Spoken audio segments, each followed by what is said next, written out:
نسرين أمين، جاية تشتغلي ايه النهاردة؟ جاية اشتغل خبيرة تجميل. اشمعنى خبيرة تجميل؟ عشان اخد فلوس الستات كلها واخلي الرجالة تدفع لهم.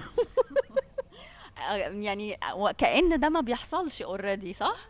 لا، دي اكتر حاجة الستات هتدفع فيها فلوس. مم. هيبقى عندي اكبر بيوتي سنتر في الشرق الاوسط من هيبقى عندي جيم يعني اخصائي تغذية ودكاترة تجميل وكوافير وسبا، كل حاجة. كل الحاجات اللي بيضيعوا فيها الستات فلوسها. بالظبط كده، فلوسهم كلها تضيع عندي. طب وانت ازاي تقدري تستقطبي بقى اكبر عدد من الستات؟ ايه يعني ايه الحاجة الخاصة اللي عندك اللي هيجولك عليها الستات؟ شغلي، ان يبقى شغلي حلو فعلا مم. وبيجيب نتيجة حلوة وبستخدم برودكتس كويسة. وبقنعهم فيقتنعوا ويجوا، وكل واحدة تقول لصاحبتها وصاحبتها تقول لصاحبتها وكده. وتعملي خصم للست اللي هي هتجيب صاحبتها معاها؟ لا مش شرط بقى، ما تفتحيش عينيهم قوي كده. مش لازم شغل خصم ولا حاجة، لا. ما انت دي طريقة تانية للاستقطاب يعني. ممكن يعني، لا ممكن بقى نعمل اوفرز حاجات كده يعني. اه. اه. طب هيبقى عندك موظفين كتير؟ اه، هيبقى عندي موظفين مش شرط كتير قوي، بس يبقوا متخصصين، يعني يبقوا شاطرين، كل واحد في تخصصه شاطر. طيب ال الناس اللي انت هتبقي بتوظفيها هتعامليهم ازاي؟ بالقمع؟ لا طبعا، القمع ليه؟ ليه قمع؟ لا هعملهم. على اساس انك يعني واحده بقى بيزنس وومن وكده يعني؟ لا، ما هو الشطارة بقى ان انا اعملهم كويس قوي فهم يشتغلوا بحب ويدوا الشغل حقه. ما ممكن يطمعوا فيكي. لا خالص هيسمعوا فيا، لا لا، هديهم حقهم طبعا، ما دام هم كويسين يبقى يستاهلوا. والعقاب ايه؟ عقاب؟ لا، يبقى في عقاب، خصم. مش هتغطسيهم في لا الجاكوزي لا، مثلا؟ ولا هجلدهم ولا هشد ضوافرهم ولا هلسعهم بالشمع. لا لا، عادي. ده انت افكارك طيبة. حتى سالمه مسالمه أوي. شفتي طيبة ازاي؟ لا انا طيبة، هخصم بس. أنا مش اه. هعمل كل الحاجات دي، هخصم بس. اه. طيب انت شايفه السبا او المركز التجميل بتاعك بعد 5 سنين هيوصل لايه؟ هيبقى اكبر بيوتي سنتر في الشرق الاوسط. هيبقى كل الستات اللي في مصر حلووا وخسوا وظبطوا وركبوا شعر وكل حاجة. هم بيركبوا حاجات تانية مش شعر بس؟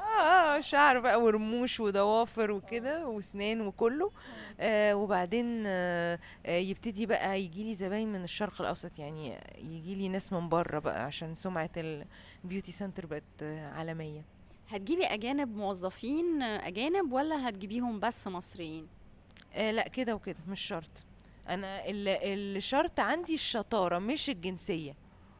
بس انت المفروض تشجعي ولاد بلدك او بنات بلدك ما طبعا اكتر. صح، انا معاكي في دي، ودايما بعمل كده، بس لما يبقى حد من يعني من ولاد بلدي مش كويس يمشي. مم. لان في ناس تانية عايزة تشتغل وشاطرة في الشغلانة، فليه ما اخدش بالي من شغلي؟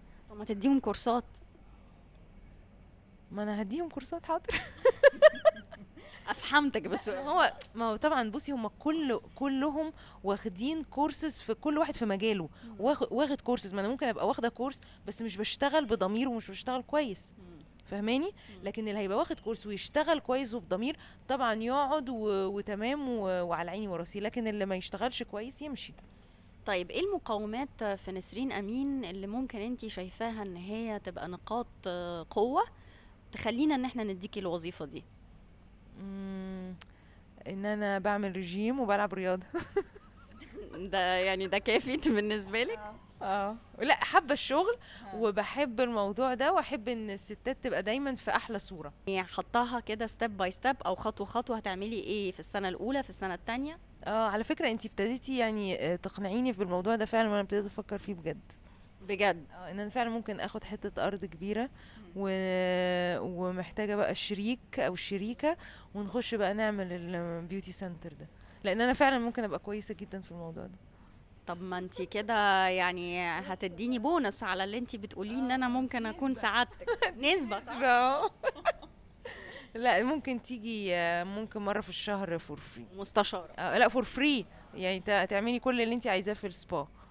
ده انتي كمان داخلة ايه على طمع. رأيك؟ لا، ايه رأيك؟ دي حلوة دي. نسرين امين مديرة مركز تجميل، ان بس يبقى عندها علم بالموضوع ده هيمشي ازاي، ولا كمان استمراريته؟ علم بالموضوع يمشي ازاي. ومهم قوي في المشاريع دي ان يبقى صاحبها يعرف يديرها ازاي. وتحافظي على النجاح.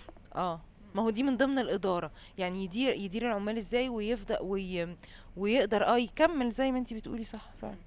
في سؤال كان نفسك اساله لك وما سالتهوش؟ اه, آه. ايه هو؟ انجح في الوظيفة دي ولا لا؟ ما اعرفش، يعني ممكن ما تنجحيش، ممكن ما تبقاش من نصيبك، يعني على حسب. احنا هنراجع طبعا الانترفيو ده وهنشوف احسن ناس اتقدمت ليه. ما اعرفش اذا كنت انتي احسن ولا لا. لا يا همس، انا حاسة ان انا احسن واحدة في الوظيفة دي. اشمعنى ما يعني؟ اعرفش، انا واثقة ان انا هنجح في الوظيفة دي. بجد؟ اه. ماشي، هنكلمك كمان اسبوع هنقولك اذا كنتي انتي معانا ولا لا. اوكي. اوكي، وانا مستنية التليفون. رمضان كريم يا نسرين. رمضان كريم عليكي وعلى كل المستمعين 90 90. ميرسي قوي. العفو يا حبيبتي.